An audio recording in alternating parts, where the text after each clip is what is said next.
हाँ साथी नमस्कार। गोमती अकेडमी सुल्तानपुर में आपका हार्दिक स्वागत है। आज हम आपको भारतीय राज्य व्यवस्था के एक नए अध्याय के विषय में बताएंगे जो कि परीक्षा के दृष्टिकोण से काफ़ी महत्वपूर्ण है। आने वाले एग्जाम, चाहे आपका कंपटीशन से संबंधित कोई भी एग्जाम हो जिसमें इंडियन पॉलिटी के प्रश्न पूछे जाते हैं, उसमें हम आपको महान्यायवादी से संबंधित प्रश्न पूछे जाते हैं, उस पर चर्चा करेंगे। तो आप सबसे पहले हमारे चैनल को सब्सक्राइब कर लीजिए, बेल दबाकर ऑल पे ओके कर लीजिए, जिससे सभी नोटिफिकेशन आपको मिलता रहे। देखिए, भारत के महान्यायवादी इम्पोर्टेंट है। TGT, PGT, LT, GS, PCS, lower PCS, UPSI, BO, हर एग्जाम के लिए यहाँ से प्रश्न पूछे जाते हैं। किस तरह का प्रश्न बनता है आप देंगे।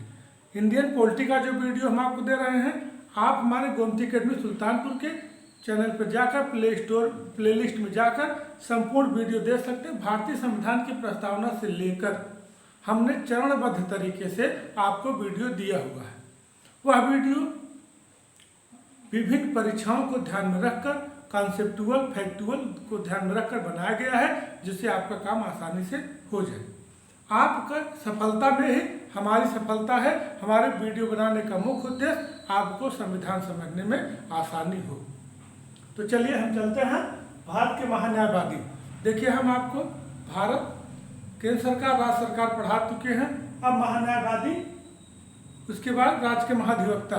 महान्यायवादी एक वीडियो दे देंगे, एक महाधिवक्ता, उसके बाद तुरंत कैग। इस तरह से जो बचे हुए टॉपिक हैं संवैधानिक, उस पर चर्चा करेंगे। फिर योजना आयोग, एनडीसी, इन सब पर चर्चा करेंगे। तो आइए हम चलते हैं भारत के महान्यायवादी। शब्द पर ध्यान दीजिएगा। देखिए, भारत के महान्यायवादी attorney general of India, attorney general of India.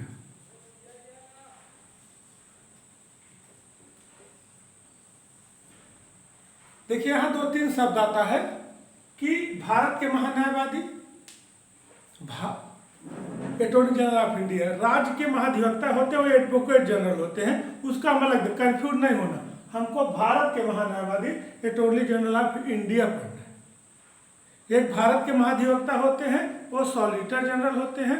देखिए, यहाँ एक समझ लीजिए, तब आगे चलते हैं, चर्चा करते हैं। एक होते हैं जैसे भारत के महान्यायवादी, भारत के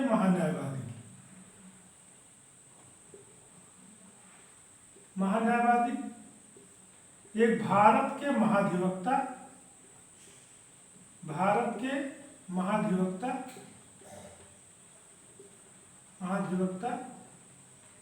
एक होते हैं राज्य के महाधिवक्ता, राज्य के महाधिवक्ता। कंफ्यूज नहीं होना है। समझ लीजिए कि केंद्र सरकार का है, ये राज्य का, क्योंकि यहाँ भारत लगा, यहाँ भारत, यहाँ राज्य। ये आपके होते हैं अटॉर्नी जनरल, अटॉर्नी जनरल होते हैं ऑफ इंडिया। ये होते हैं advocate general, advocate general of state होते हैं, एडवोकेट जनरल ऑफ स्टेट होते हैं। यही दो मुख्य हैं। अगर केंद्र के मुख्य न्यायिक अधिकारी पूछा जाए तो महान्यायवादी, और राज्य के तो राज्य के महाधिवक्ता। ये होते हैं सॉलिसिटर जनरल, सॉलिसिटर जनरल। ये अनुच्छेद 76 में है, ये 165 में है, लेकिन इनका संवैधानिक नहीं है, ये संवैधानिक पद नहीं है।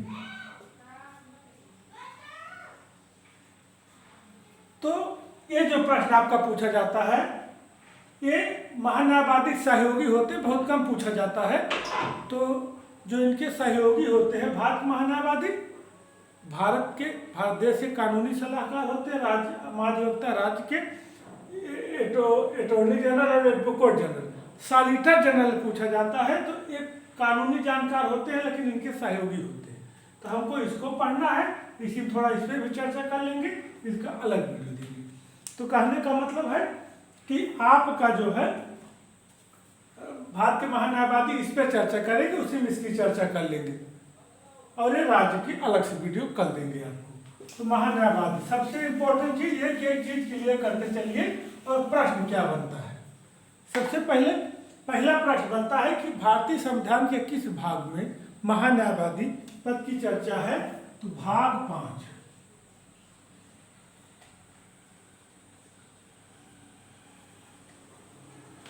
जैसे भाग 1, भाग 2, भाग 3, भाग 4 आप पढ़ते आए हैं। तो भाग 5 केंद्र का मामला है। तो जो केंद्र सरकार हमने आपको पढ़ाया हुआ है तो उसमें एक मामला आपका 5 में है। और अनुच्छेद 76 आर्टिकल 76, इसको एकदम याद कर लीजिए। ज्यादातर एग्जाम में ये पूछा जाता है जोड़ा लगाने के लिए, और वैसे भी कि महान्यायवादी का उल्लेख किस अनुच्छेद में है। अनुच्छेद 76 एकदम कंठस्थ कर लीजिए, बड़ा बड़ा एकदम याद कर लीजिए। 7-6 ठीक है, ये चीज एकदम याद होनी चाहिए आपको, और ये परीक्षा के दृष्टिकोण से महत्वपूर्ण है। तो अब आप कितनी बातें क्लियर हो गई। भारत के महान्यायवादी अटॉर्नी जनरल ऑफ इंडिया पहला चीज। उसके बाद इनके सहयोगी सॉलिसिटर जनरल होते हैं। कम पूछा जाता है, ये पूछा जाएगा सॉलिसिटर जनरल तो महान्यायवादी के सहयोगी होते हैं, वो संवैधानिक नहीं। ये दो चीजें क्लियर हो गई। राज्य के महाधिवक्ता 165 में है, वो उसकी चर्चा हम अगली वीडियो करेंगे। अब महान्यायवादी पर अपने दिमाग को कंसंट्रेट करके आप हमारे वीडियो को देखिए। महान्यायवादी एकदम आसानी से क्लियर हो जाएगा, चाहे जिस तरह प्रश्न बनेगा, पूरी गारंटी मेरी है। तो आइए हम सबसे पहले, ये होता कौन है। सबसे पहले चीज भाग 5 अनुच्छेद 76। अब ये होता कौन है, इंपॉर्टेंट चीज है कि इनके पद का क्या महत्व है। प्रश्न क्या बनता है कि भारतीय संविधान के भाग 5 में अनुच्छेद 76 में महान्यायवादी पद की चर्चा की गई है, उसका वर्णन किया गया है। वह देश का सर्वोच्च कानून अधिकारी होता है। क्या होता है, देश का सर्वोच्च कानून अधिकारी, सर्वोच्च कानून या कह लीजिए कानूनी अधिकारी होता है।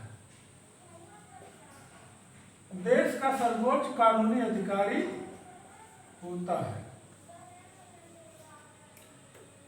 यह भी प्रश्न पूछा जाता है। यही 3 प्रश्न आपको बराबर मिलेंगे। अगर पूछा जाता है देश का सर्वोच्च कानूनी अधिकारी कौन होता है, तो भारत का महान्यायवादी अटॉर्नी जनरल ऑफ इंडिया। यदि पूछा जाता है कि राज्य का सर्वोच्च कानूनी अधिकारी कौन होता है, तो राज्य का महाधिवक्ता या एडवोकेट जनरल ऑफ स्टेट। लेकिन सॉलिसिटर जनरल में कंफ्यूज नहीं होइएगा, क्योंकि उसमें दे देगा केंद्र का महाधिवक्ता, तो सॉलिसिटर जनरल इसका सहयोगी होता है। आपको 2 लाइन पकड़ चलना है, महान्यायवादी, और वहां राज्य जरूर लिखा रहेगा, राज्य का महाधिवक्ता।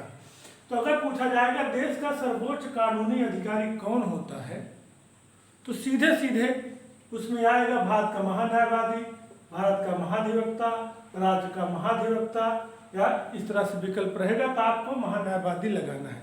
आप सबसे पहले देखिए इनकी नियुक्ति। पहला प्रश्न, महाधिवक्ता की नियुक्ति कौन करता है। सीधी लाइन आप लगाइए, राष्ट्रपति। सीधे सीधे आप क्या लिखिए, राष्ट्रपति। बस एक लाइन इसमें, इनकी नियुक्ति कौन करता है, राष्ट्रपति। अब एक क्लियर हुआ कि इनकी नियुक्ति कौन करता है, राष्ट्रपति। तो राष्ट्रपति किस व्यक्ति की इनकी नियुक्ति करता है, तो आ गई इनकी योग्यता। क्या क्या योग्यता होनी चाहिए जिस व्यक्ति को वह राष्ट्रपति जो है अटॉर्नी जनरल ऑफ इंडिया नियुक्त करेगा, हमको उस पर फोकस करके चलना है। तो इंपॉर्टेंट चीज योग्यता। इनको कानूनी अधिकारी होते हैं, ये सब आप पकड़े हैं, तो इनकी वही योग्यता होगी, वही योग्यता होगी, वही योग्यता होगी जो सुप्रीम कोर्ट के सर्वोच्च न्यायालय के जज की होती है। सर्वोच्च न्यायालय के जो योग्यता सर्वोच्च न्यायालय के किसी भी न्यायाधीश की सर्वोच्च न्यायालय के न्यायाधीश की होती है। न्यायाधीश की होती है। कहने का मतलब है कि इसको आप लिखना चाहते हैं तो साथ में लिख सकते हैं, नहीं तो एक दो बार वीडियो देख लेंगे, प्रैक्टिस कर लेंगे तो हो जाएगा। फिलहाल अपने आवश्यकता अनुसार योग्यता वही होती है जो सर्वोच्च न्यायालय के न्यायाधीश की होती है। कोई भी न्यायाधीश, जो प्रश्न बनेगा कि महान्यायवादी के क्या अर्हताएं होती हैं जो सर्वोच्च न्यायालय जज की होती हैं, उच्च न्यायालय जज की होती हैं, इस तरह विकल्प देगा तो आप पकड़िएगा। अब सर्वोच्च न्यायालय की जज की जो जो योग्यताएं हैं, हमने सर्वोच्च न्यायालय के न्यायाधीश की योग्यता अर्हता शर्तें वीडियो बना डाला, हमारे प्लेलिस्ट से जाकर देख सकते हैं। लेकिन हम यहाँ चर्चा कर ले। नंबर 1 इसको इस तरह कर सकते हैं, अगर आपको नहीं याद है कर लेंगे। नंबर 1 नहीं याद है सर्वोच्च न्यायालय के मुख्य न्यायाधीश क्या योग्यता होती है, जान लीजिए कि इनकी योग्यता क्या है। वह भारत का नागरिक हो, भारत का नागरिक हो, नंबर 1। नंबर 2 किसी भी उच्च न्यायालय में 5 वर्ष, किसी भी उच्च न्यायालय में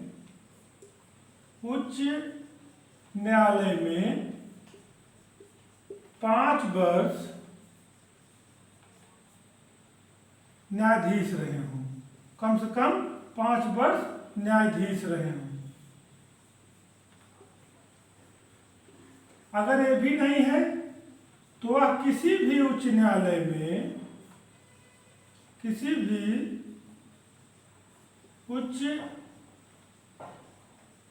न्यायालय में 10 वर्ष वकालत का अनुभव रहा हो, वकालत का अनुभव रहा हो। और इम्पोर्टेंट चीज कि राष्ट्रपति के हिसाब से, राष्ट्रपति के दृष्टिकोण में विधि की वेत्ता हो, राष्ट्रपति के दृष्टिकोण में कानून का जानकार हो या विधि वेत्ता हो, कानून का जानकार हो। अब बात समझिए, यही योग्यता से सुप्रीम कोर्ट के जज की होती है। सेम योग्यता महान्यायवादी की हो, वह भारत का नागरिक हो, या तो किसी भी उच्च न्यायालय में 5 वर्ष जज का अनुभव हो, न्यायाधीश का, या 10 वर्ष का वकालत का अनुभव हो, या राष्ट्रपति के हिसाब से कानून का जानकार हो। अब आप समझिए, अभी हमारे 49वें मुख्य न्यायाधीश यूयू ललित चुने गए हैं। अभी हमने एक वीडियो भी दिया था, तो उसमें था कि जैसे अभी तक 49 न्यायाधीश चुने गए हैं, तो जिसमें 47 तो 5 साल जज का अनुभव लेके आए थे, इस वाली योग्यता को पूरा कर रहे थे। लेकिन 2 न्यायाधीश ऐसे हैं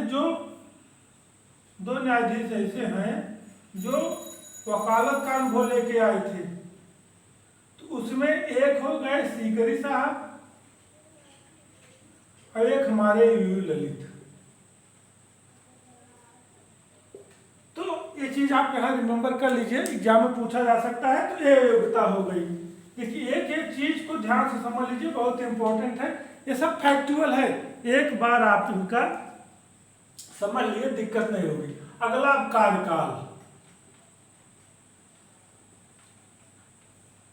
भारतीय संविधान में महान्यायवादी कार्यकाल निश्चित नहीं है, निश्चित नहीं है। प्रश्न बनेगा महान्यायवादी का कार्यकाल कितना होता है, 5 वर्ष, 6 वर्ष, 7 वर्ष, निश्चित नहीं है। तो आप ये लगाना है।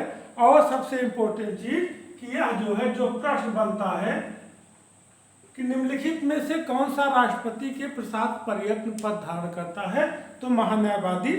यूपीपीसी 2007 में पूछा गया था कि निम्नलिखित में से कौन सा राष्ट्रपति के प्रसाद प्रयत्न पद धारण करता है, तो उसमें जो है कि 3 विकल्प थे आपके, लेकिन चौथा विकल्प भी था महान्यायवादी। तो यह जो है राष्ट्रपति के प्रसाद प्रयत्न राष्ट्रपति के प्रसाद पर्यंत पद धारण करता है। इसका मतलब होता है कि राष्ट्रपति जब चाहे इसको हटा सकता है। प्रसाद पर्यंत का मतलब यही होता है कि जैसे कहते हैं हम आपके दया पात्र हैं, सेम वही कंडीशन है। कि यह पीसीएस प्रश्न बना था कि निम्नलिखित में से कौन सा पद या कौन सा व्यक्ति राष्ट्रपति के प्रसाद पर्यंत पद धारण करता है। उसमें सुप्रीम कोर्ट का मुख्य न्यायाधीश, नियंत्रक, महालेखा परीक्षक, महान्यायवादी, इनमें से कोई नहीं। इसी तरह विकल्प था तो उसका आंसर हो गया था महान्यायवादी। इस शब्द को आप एकदम कंठस्थ हो समझिए। अब कुछ चीज यहाँ हम चर्चा कर लेते हैं, उसको लिखने और लिखाने की जरूरत नहीं है, समझने की। देखिए, महान्यायवादी कानूनी अधिकारी होता है किसका? केंद्र सरकार का। आपका स्पष्ट हो गया। अब महान्यायवादी की नियुक्ति कौन करता है? राष्ट्रपति। तो राष्ट्रपति उसको उसके पद से हटा भी सकता है। अब इसको त्यागपत्र देना होगा। किसको देगा? किसको देगा? राष्ट्रपति को। एक प्रश्न निकल के आ गया। अगर इसको त्यागपत्र देना होगा तो किसको देगा? राष्ट्रपति को।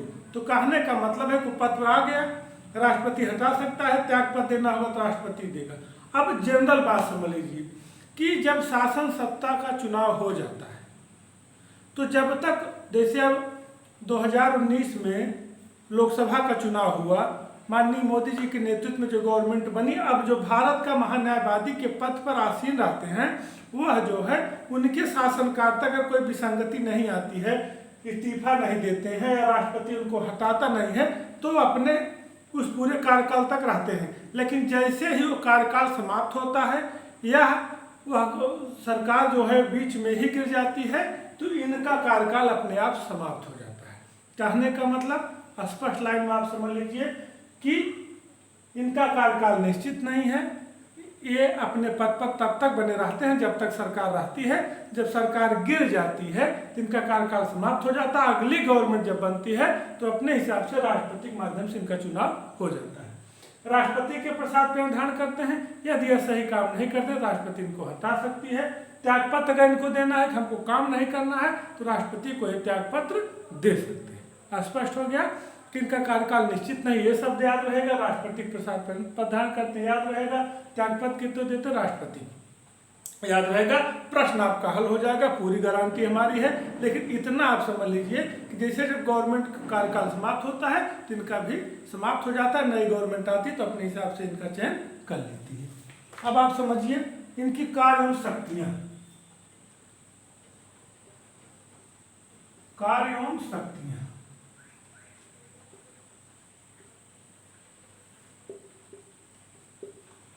कार्य एवं शक्तियां का मतलब है, देखिए आप जानिए कानूनी अधिकारी हैं तो कानून से संबंधित कार्य करेंगे। यह भारत सरकार की तरफ से, भारत सरकार की तरफ से, भारत सरकार की तरफ से उच्चतम न्यायालय में, उच्चतम न्यायालय में किसी मामले में पेश हो सकते हैं। किसी भी मामले में पेश हो सकते हैं। बात समझिए कि जैसे कोई मामला है, कहते हैं कि मामला सरकार से मुकदमा चल रहा है तो जिला स्तर पर इनके एपीओ होते हैं, स्टेट स्तर पर राज्य महाधिवक्ता होते हैं और प्रदेश स्तर पर एक महान्यायवादी होते हैं। तो ये जो लाइन हम आपको बता रहे हैं ये आपके स्टेट कथन कारण या स्टेटमेंट में होता है कि एक सही, दो सही, तीन सही, या महान्यायवादी के विषय में क्या बातें सही हैं, क्या बातें सही नहीं हैं। इस तरह की इसको आप फोकस करिए। और नंबर 2 कि भारतीय संविधान के अनुच्छेद 143, आप जानते होंगे कि राष्ट्रपति उच्चतम न्यायालय से परामर्श करता है। 143 में क्या है कि राष्ट्रपति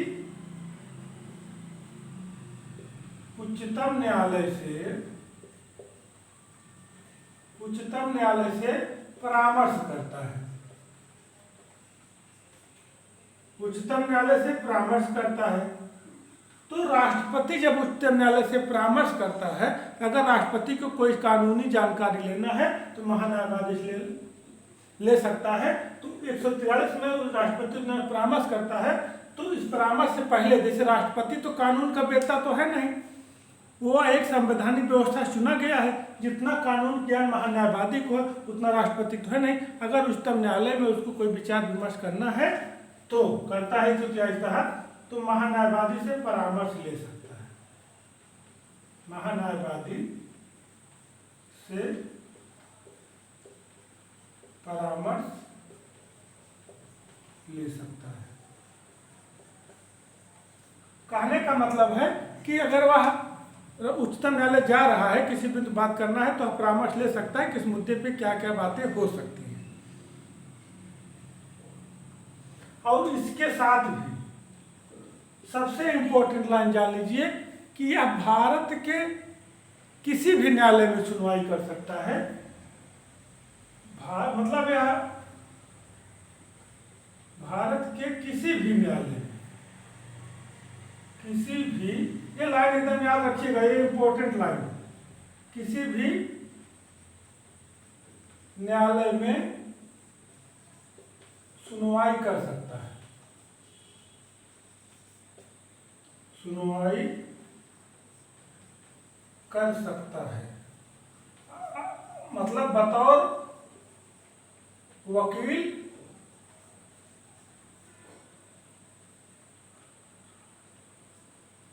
मतलब एक वकील के रूप में किसी भी न्यायालय, मतलब सुप्रीम कोर्ट, जैसे भारत सरकार का तो है ही है, जब भारत सरकार तो उच्चतम न्यायालय में जा सकता है, उच्च न्यायालय में जा सकता है और जिला न्यायालय में भी, मतलब भारत के किसी भी न्यायालय में जा सकता है।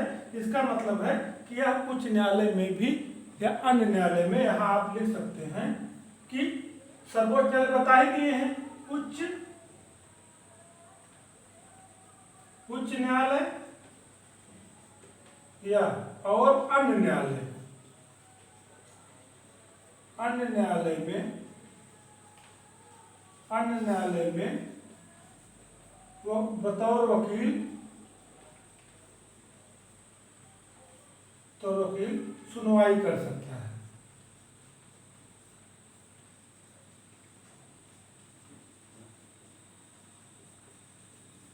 सुनवाई कर सकता है, बस कहने का मतलब है कि इसको कानूनी अधिकार भारत सरकार ने इतना दिया हुआ है कि भारत सरकार कोई मामला तो उच्च न्यायालय जा सकता है, सर्वोच्च न्यायालय जा सकता है या अन्य न्यायालय में जा सकता है। उसके लिए इसको किसी से कुछ पूछने की जरूरत नहीं है, ये स्वीकार शक्तियाँ हैं। देखिए ये चीज़ आप लिखते चलिए, अभी इसमें कुछ और बचा है, स्क्रीनशॉट लेना चाहते ले सकते हैं, फिर चर्चा करते हैं। ले लीजिए स्क्रीनशॉट,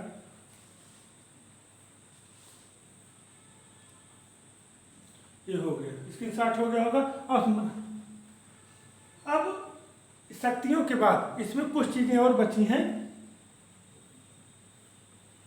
इसकी चर्चा करते हैं। कि देखिए एक एक व्यू क्लियर रहेगा तो दिक्कत नहीं आएगी, इसीलिए हम इसको पार्ट वाइज बता रहे हैं आपको कि राष्ट्रपति महान्यायवादी के निम्न कार्य सौंपता है। ये तो इसकी शक्तियां हो गई व्यक्तिगत। अब राष्ट्रपति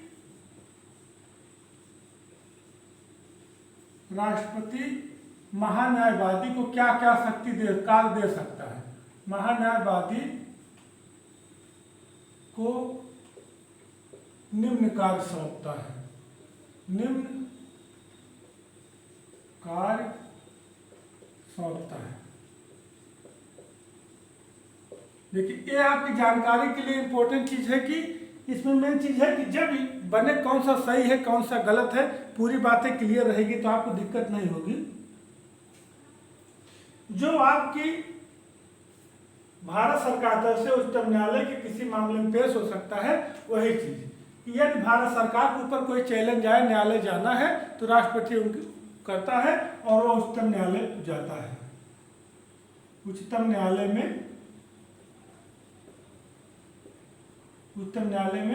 भारत सरकार का प्रतिनिधि करता है। वही सेम चीज भारत सरकार का प्रतिनिधि करता है। कि किस मामले में क्या होना है, क्या रिपोर्ट लगनी है, ये पूरा काम करता है। ये राष्ट्रपति उसको कर सकता है।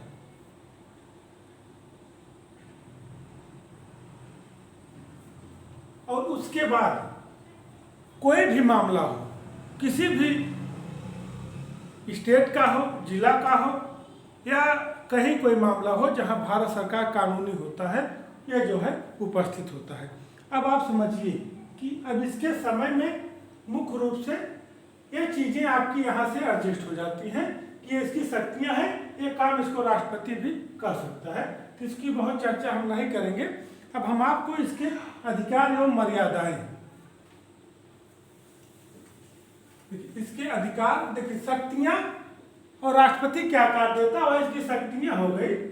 अब इसमें कुछ देखिए इंपॉर्टेंट चीज है, इसके अधिकार या मर्यादाएं।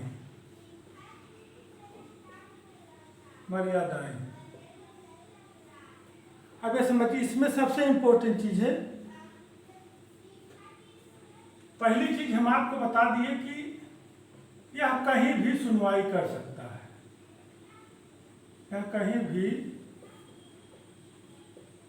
सुनवाई कर सकता है। ये इसके अधिकार हो गए। यही लाइन बार बार हम फोकस कर रहे हैं क्योंकि पूछता है कि महान्यायवादी सुनवाई कहाँ कर सकता है। विकल्प देखता है उच्चतम न्यायालय, उच्च न्यायालय, जिला न्यायालय, सही कहीं भी। तो आदमी उच्चतम न्यायालय ठोक के बोलता है गलत हो गया, तो कहीं भी कर सकता है। ये इसके अधिकार हो गए। अब इसकी मर्यादा समझिए, ये बहुत इंपॉर्टेंट लाइन सारे एग्जाम में ये पूछी जाती है कि महान्यायवादी को दोनों सदनों में उपस्थित होने और बोलने का अधिकार होता है, और बोलने का अधिकार होता है,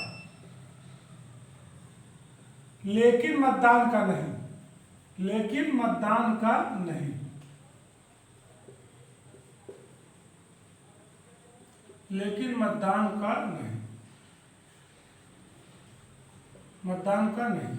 ये लाइन एकदम कंठस्थ कर लीजिए, यही एग्जाम में पूछा जाता है कि कौन सा व्यक्ति ऐसा है जिसको संसद के दोनों सदनों की बैठकों में उपस्थित होने का अधिकार है, बोलने का अधिकार है, लेकिन मतदान का अधिकार नहीं है। तो भारत का महान्यायवादी एक ऐसा व्यक्ति है जिसको संसद के दोनों सदन, लोकसभा, राज्यसभा में बैठने का, बोलने का, उपस्थित होने का अधिकार है, लेकिन मतदान में भाग लेने का अधिकार नहीं है। ये इसकी मर्यादा है। ये अधिकार है कि कहीं भी उपस्थित हो सकता है, लेकिन ये इसकी मर्यादा है, उसके आगे वो मतदान नहीं कर सकता है। इस चीज को आपको फोकस करना है। अब ये दोनों लाइन आपकी बहुत इंपॉर्टेंट है, इसको आप समझिए कि प्रश्न में यही फंसाते हैं। कहीं भी उपस्थित हो सकता है और मतदान का अधिकार नहीं है, या इस तरह प्रश्न बन गया कि महान्यायवादी को संसद में किस चीज का अधिकार नहीं है, बोलने का, सुनने का, उपस्थित होने का, मतदान का, तो मतदान का। प्रश्न कैसे भी घुमाए आप पहुंच जाएंगे, ये लाइन आपकी क्लियर रहेगी तब। अब इसमें एक चीज, इनका वेतन भत्ते वो राष्ट्रपति निर्धारित करता है। इनका वेतन या भत्ता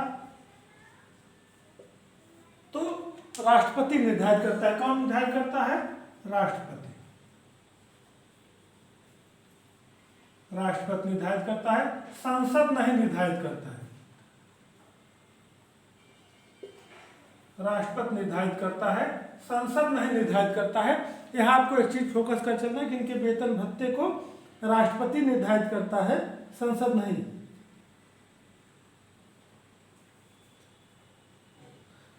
और एक चीज यहाँ गलत हो गया, वेतन भत्ता संसद की सदस्यता, यहाँ थोड़ा सा सॉरी मिस्टेक, संशोधन कर लीजिएगा। वेतन भत्ता जो है संसद की सदस्य की तरह,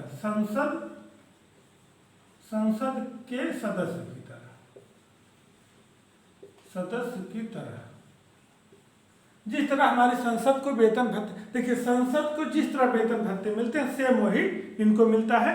रीजन क्या है कि ये संसद के सदस्य तो नहीं है, क्योंकि ये चुन के नहीं जाते हैं। राष्ट्रपति इनका चुनाव, इनका जो है चयन करता है, अपने प्रसाद पर उनके पद धारण करते हैं, तो लेकिन शक्तियाँ इनकी थोड़ा कानूनी है, तो संसद के सदस्य तरह है। कहने का मतलब है कि संसद के सदस्य चुनकर संसद भवन में जाते हैं, उपस्थित होते हैं, बोलते हैं, मतदान करते हैं। ये संसद का सदस्य तो नहीं है, लेकिन संसद में उपस्थित होता है, बोलता है, बैठता है, सब कुछ करता है, लेकिन मतदान नहीं करता है। लेकिन इनको वेतन भत्ते संसद के सदस्य की तरह मिलता है, क्योंकि उसी की तरह इसकी भी कार्य प्रकृति है, बशर्ते इसका चुनाव नहीं होता है, इसका इलेक्शन नहीं होता है। ये समझिए कि इसका इलेक्शन नहीं होता है, इसका सिलेक्शन होता है, इसका चुनाव नहीं होता, हिंदी में इसका चयन होता है। कंफ्यूजन बना रहिएगा, एकदम ध्यान से इसको बात को समझ लीजिए। इनका इलेक्शन जब परीक्षा न समझ में आए, इलेक्शन सिलेक्शन आप समझ लेंगे तो आपको कोई दिक्कत नहीं आएगी।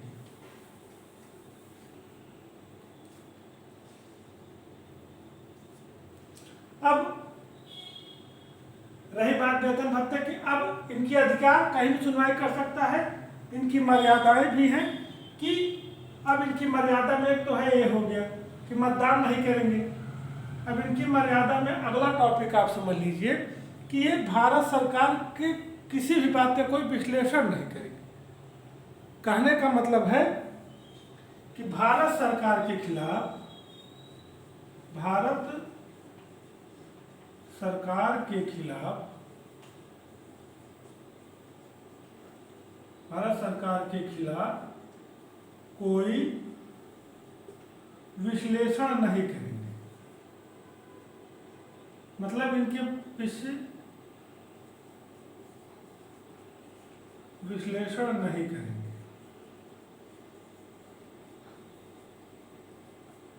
कहने का मतलब है कि भारत सरकार के खिलाफ ये कोई विश्लेषण नहीं करेंगे।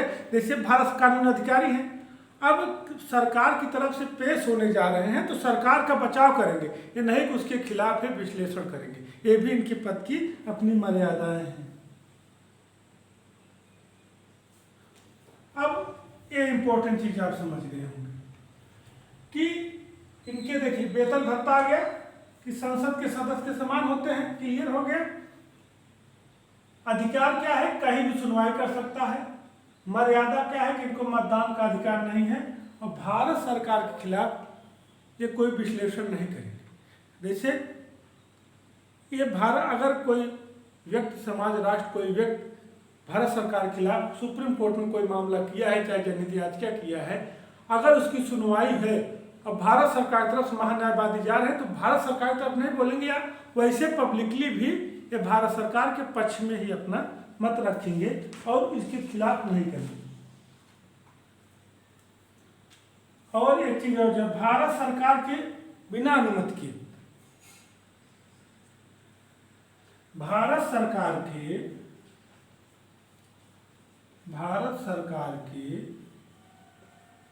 बिना अनुमति के कोई विदेशी पद भी नहीं ग्रहण करेंगे। कोई विदेशी पद भी नहीं ग्रहण करेंगे। कहने का मतलब है कि जैसे अब आप समझिए कि ये भारत सरकार के सीधे एजेंट हो जाते हैं, उन्हीं के अनुसार कार्य करेंगे, जो चाहेंगे। कानूनी सलाह देना, उनके कानून का बचाव करना, उनका हित करना इनका काम है। यही मुख्य रूप से इनका दायित्व है। अब देखिए एक चीज यहाँ और आ जाती है, उस पर भी चर्चा कर लेते हैं कि जैसे हम आपको बताए थे कि इनका काम हो गया। अब इसमें एक चीज और चर्चा कर लेते हैं, फिर एक आध दो प्रश्न बनते हैं, उस पर चर्चा कर लेते हैं, आपको मामला क्लियर हो जाएगा। जैसे हम बताए थे सॉलिसिटर जनरल, ये आपको क्लियर हो गया, स्क्रीनशॉट ले लीजिए, लेना चाहते हैं। अब देखिए सॉलिसिटर जनरल, सॉलिसिटर जनरल देखिए हमने आपको तीन चीज क्लियर किया था। महान्यायवादी जो हम आपको बता चुके हैं। अब उसके बाद राज्य का महाधिवक्ता एक होता है सॉलिसिटर जनरल। सॉलिसिटर जनरल इसको कह लीजिए कि भारत का महाधिवक्ता या भारत का महाधिवक्ता। महाधिवक्ता ये भी प्रश्न पूछा जाता है। जब भारत के महान्यायवादी पूछेगा तो भारत कानून अधिकारी होते हैं। राज्य का महाधिवक्ता पूछा था, हमने स्पष्ट किया था, तो राज्य कानूनी अधिकारी होते हैं। और भारत का महाधिवक्ता, इसी को सॉलिसिटर जनरल भी बोलते हैं। ये कौन होते हैं? ये महान्यायवादी। ये संवैधानिक पद नहीं, पहली बार जान लीजिए। इसमें जो ज्यादा पूछा नहीं जाता, लेकिन कभी कभी पूछ लेता है, संवैधानिक पद नहीं है। पद नहीं है, पहली लाइन। दूसरी, यह भारत के महान्यायवादी के कानूनी सहयोगी होते हैं। भारत के महान्यायवादी के कानूनी सहयोगी होते हैं। कानूनी सहयोगी होते हैं। अब ये भारत के महान्यायवादी जो है, इनके कानूनी सहयोगी होते कौन? Solicitor general of India. या इसको कह लीजिए क्या सहयोगी या न्यायिक सलाहकार। न्यायिक सलाहकार। अब जो बताने जा रहे हैं इसको ध्यान से सुनिए। भारत का महान्यायवादी अटॉर्नी जनरल अनुच्छेद 76 क्लियर हो गया। यदि भारत का महाधिवक्ता करे, भारत शब्द लग गया तो ये सॉलिसिटर जनरल हो जाता है, इसका सहयोगी होता है, संविधान में नहीं है। राज्य का महाधिवक्ता करे, जान लीजिए कि ये राज्य का महाधिवक्ता है, वो संविधान में है। जिस तरह भारत में महान्यायवादी होता है, वैसे राज्य में महाधिवक्ता है। यह एक वैकल्पिक व्यवस्था है, संविधान में नहीं है। यह महान्यायवादी सहयोगी होते हैं, न्यायिक सलाहकार होते हैं। इसमें जो प्रश्न बनता है, लोग वही गलती करते हैं, उस पर चर्चा कर लेते हैं। प्रश्न बनता है कि भारत सरकार के कानूनी सलाहकार कौन होते हैं? महान्यायवादी। अब यह राष्ट्रपति के कानूनी सलाहकार यही सहयोग करेंगे। यदि प्रश्न बनता है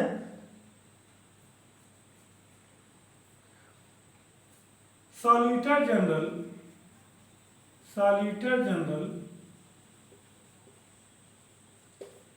किसके कानूनी सलाहकार हैं? कानूनी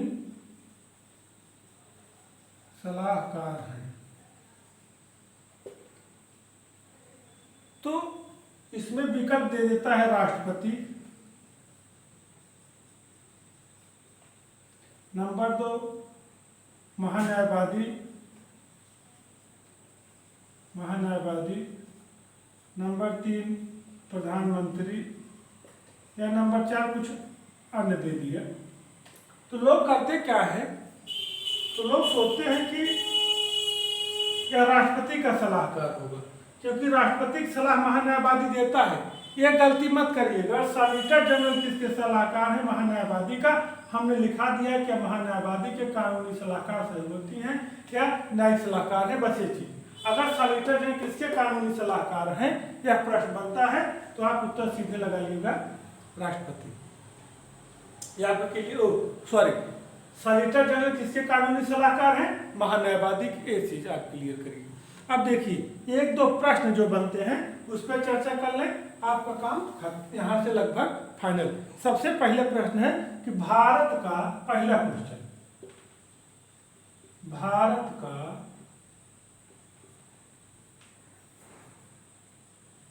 प्रथम विधि अधिकारी कौन है? प्रथम विधि अधिकारी कौन है? देखिए यहाँ आप कंफ्यूज मत होइए, आसानी से बात समझते चलिए। यही प्रश्न पूछा भी जाएगा, चाहे आपका जो भी टीजीटी हो, पीजीटी हो, एलटी हो और जीएस में आपका पीसीएस में यूपी पीसीएस हो या कोई भी एग्जाम हो, यही भारत का प्रथम विधि अधिकारी कौन होता है? महान्यायवादी। हम सारा प्रश्न आपको क्लियर कर दे रहे हैं, आपको कोई दिक्कत नहीं होगी। महान्यायवादी। दूसरा प्रश्न,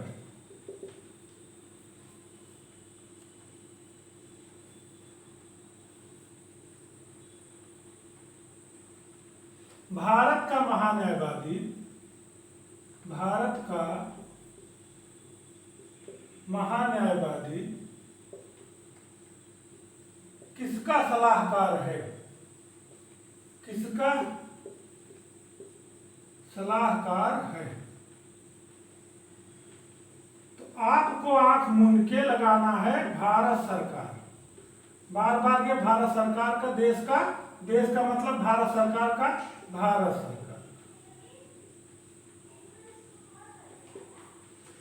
भारत महान्यायवादी किसका सलाहकार है?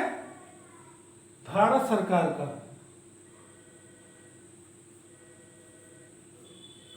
नंबर 3, सॉलिसिटर जनरल किसका सलाहकार है?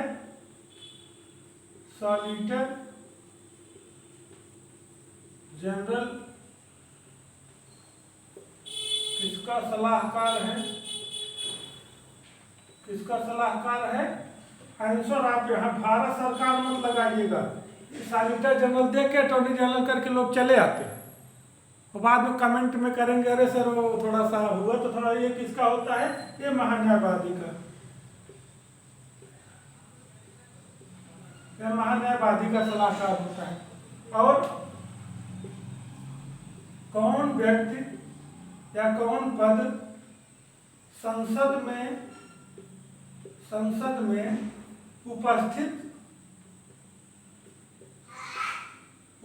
रह सकता है, बोल सकता है, बैठक में भाग ले सकता है, बैठक में भाग ले सकता है, लेकिन मतदान में नहीं, मतदान में नहीं। तो आप क्या करेंगे? आंसर में महान्यायवादी। आंसर में क्या दिखाएंगे आप? महान्यायवादी। अब आंसर में आप दिखाएंगे महान्यायवादी। अब अगला प्रश्न,